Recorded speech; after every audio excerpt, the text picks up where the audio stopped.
Witajcie! Pokażę Wam dzisiaj, w jaki sposób pracować różnymi narzędziami malarskimi. Zaczniemy od cienkich, precyzyjnych pędzelków nazywanych kałankami. Następnie zobaczymy również, w jaki sposób pracować pędzlem twardym, szczecinowym, potocznie nazywanym szczeciniakiem, a także pędzlami nylonowymi różnej szerokości.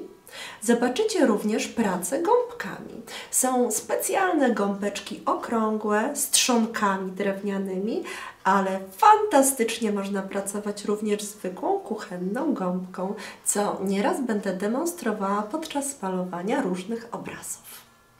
Zobaczycie także, w jaki sposób możemy pracować szpachelkami o różnych kształtach i różnej długości. Zapraszam. Na początku dzisiejszej lekcji pokażę Wam kałanki. Mamy tutaj przygotowany zestaw. Taki zestaw kosztuje mniej więcej od 13 do 15 zł. Nie jest to zbyt wygórowana cena, jak na kilka dobrej jakości pędzli. Są to pędzle nylonowe o bardzo elastycznym włosiu, nadające się doskonale do farb akrylowych, chociaż ja stosuję ich również do farb akwarelowych. Sprawdźmy teraz, jakie efekty możemy uzyskać różnymi kałankami. Zwróćmy uwagę na szerokość linii. Pobierając więcej wody, a mniej farby, uzyskamy na pewno cieńszą i subtelniejszą kreseczkę. Przed najcieńszymi kreskami należy obetrzeć pędzelek dodatkowo o paletę. Robiąc grubsze kreski, należy pobierać więcej farby. Dodając wodę, możemy bokiem pędzelka uzyskiwać podobne efekty jak w akwareli. W zależności od ilości pigmentu, który pojawi nam się na papierze bądź płótnie, otrzymamy intensywniejszą lub łagodniejszą plamę. Dopóki farba jest jeszcze mokra, możemy w dowolny sposób pędzel przeciągać na różne strony, uzyskując bardzo ciekawe efekty. Przygniatając mocno pędzel, uzyskamy znacznie grubsze linie niż malując jego zaostrzonym czubkiem. Ten pędzelek jest bardzo podobny do drugiego w kolejności, więc kolejny pędzel pominiemy.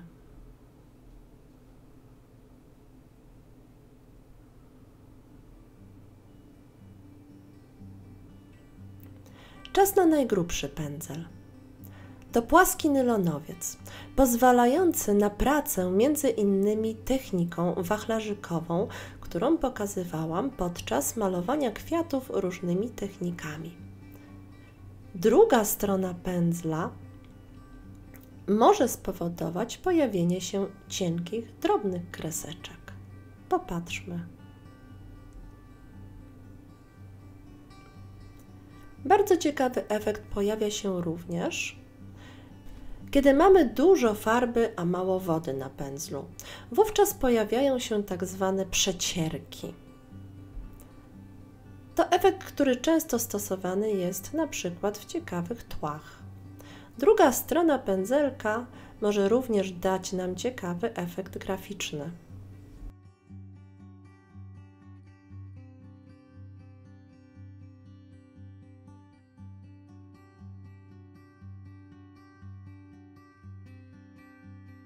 Kolejnym bardzo ciekawym narzędziem malarskim, które osobiście uwielbiam, są gąbki.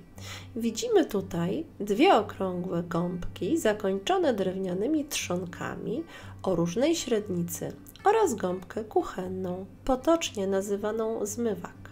Sprawdźmy, jakie ciekawe efekty możemy uzyskać mniejszą, okrągłą gąbeczką. Delikatnie mocząc gąbkę obcieramy nadmiar wody. Następnie pobieramy dwa kolory, najlepiej kontrastowe. Większa gąbka w zasadzie różni się jedynie średnicą. Pobierając kilka kolorów, spróbujmy zastosować ją w tle.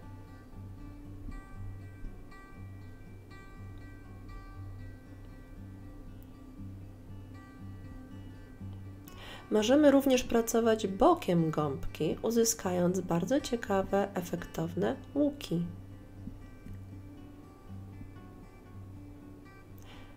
Jednak muszę Wam powiedzieć, że moją absolutną faworytą jest właśnie zmywak, czyli gąbka kuchenna.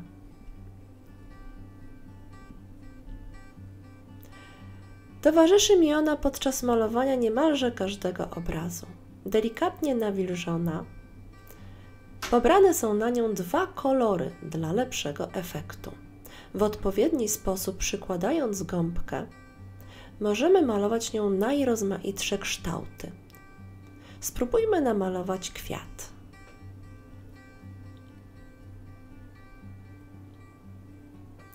Gąbką możemy z powodzeniem również malować trawy.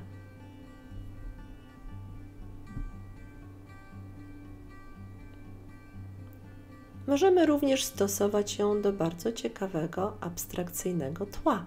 Przecierając delikatnie, pozostawiamy niedopowiedziane miejsca.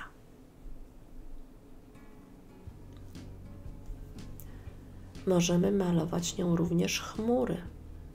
W bardzo piękny sposób kolory naturalnie rozcierają się, tworząc łagodny melanż. Gąbka z drugiej strony jest szorstka. Umożliwia to malowanie na przykład różnego rodzaju traw, pojedynczych i długich.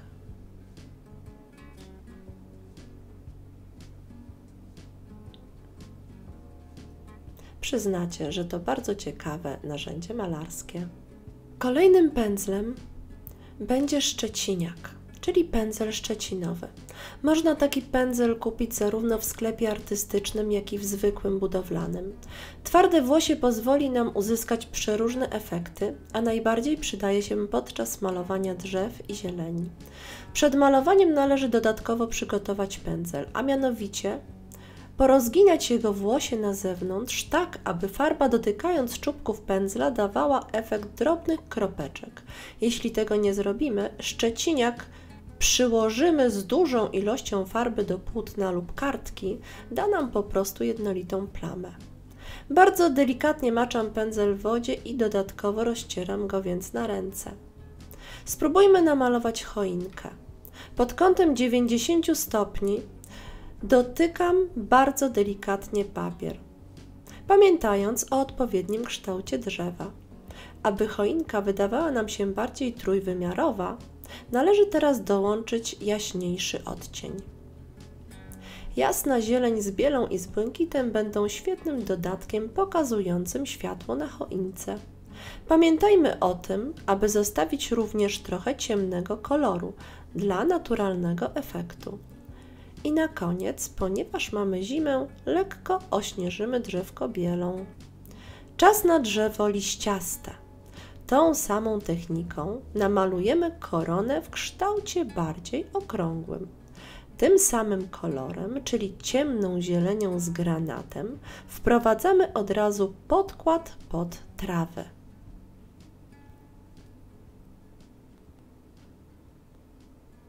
Jaśniejszy zielony w połączeniu z żółtym da nam słoneczny odcień korony drzewa.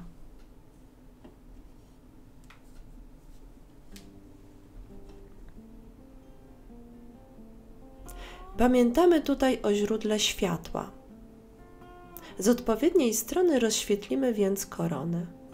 Tym samym kolorem rozjaśnimy również trawy.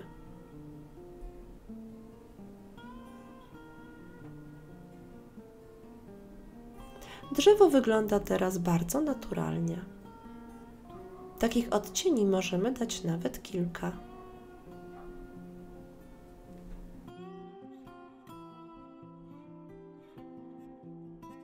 Na koniec pokażę Wam, jakie dają możliwości malarskie różne rodzaje szpachelek. Przed nami typowy zestaw kilku szpachelek malarskich różnej wielkości i kształtów. W sklepach z materiałami artystycznymi możecie zakupić szpachelki w zestawie bądź na sztuki.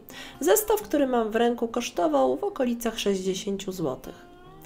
Najmniejsza szpachelka służy nam do precyzyjnych pociągnięć i tworzenia interesujących faktur, nawet na niewielkich powierzchniach. Dopóki farba jest mokra, możemy ją dowolnie rozcierać we wszystkich kierunkach.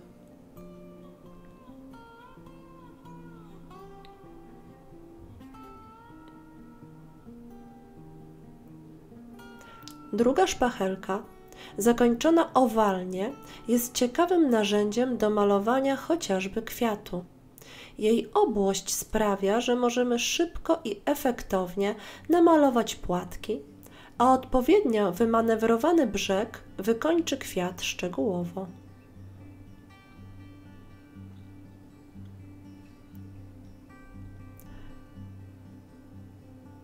Długą, wąską szpachelką spróbujmy namalować w nieco innej technice również choinkę. Podobnie jak przy poprzedniej, również należałoby ją rozjaśnić. Szpachelką możemy namalować w zasadzie cały obraz, co przykładowo pokazałam podczas malowania miasta w deszczu. Drobna i cienka krawędź szpachelki pozwala również na pokazanie cienkich traw.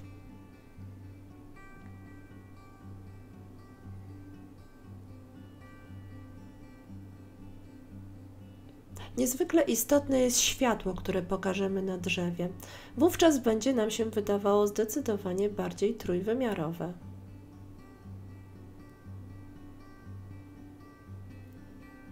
Taka choinka, przyznacie, wygląda równie atrakcyjnie jak malowana pędzlem szczecinowym.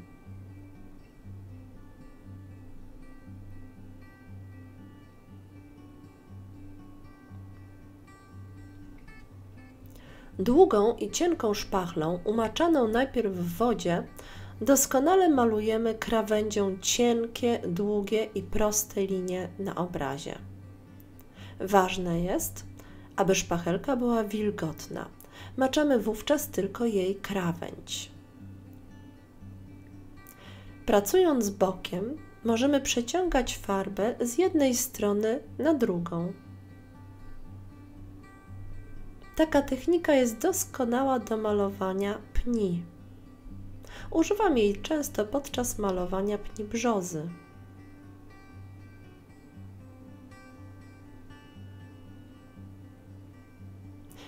Białe niedopowiedzenia doskonale właśnie wyglądają przy tym drzewie.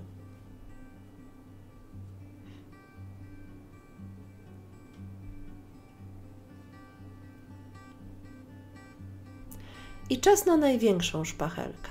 Możemy, nabierając dużo farby, tworzyć całkiem spore płaszczyzny malarskie, pokazujące piękne faktury przenikających się nawzajem farb.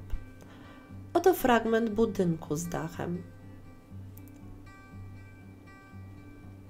Na szpachlach zakończymy dzisiejszą lekcję. Mam nadzieję, niezwykle przydatną dla wszystkich początkujących malarzy. Przy okazji chciałabym podziękować Wam bardzo serdecznie za tak duże zainteresowanie naszym kanałem i za okrągłe 5000 subskrypcji.